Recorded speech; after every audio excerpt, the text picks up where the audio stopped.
Let me think back. There's so many. I've dropped tens and thousands of dollars on mentors and training programs, but I think the first person, and we're talking about someone I physically trained with, someone I physically trained with that became my first was nobody.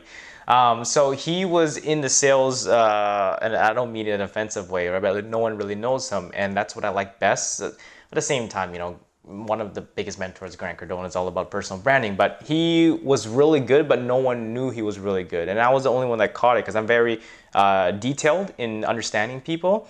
And this guy was so good, and he wasn't a manager or anything like that. He wasn't even a mentor, right? And he was just literally a sales associate.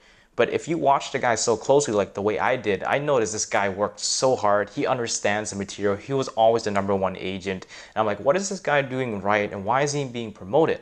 So I decided to have a conversation with him, and he turns out to be another 10Xer. And he's invested a lot of training programs, and he's trained with a bunch of people I don't know, but they're very big in Canada. And when I was talking for that hour, I was sold on who he was, and I went straight up to him. I was like, I want to pay you to be my mentor. And he's like, I've never mentored anyone. I was like, great, let me be your first.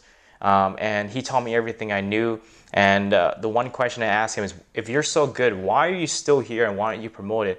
He's like, because I wanted balance in life. If I got into management, they will suck me dry, and I'm happy making what I'm making. And he told me money is only as important as who you share it with. So not only did he teach me how to be better at sales, but he taught me how to be better with money and life. And that was my first person that I've trained with. His name was Tony.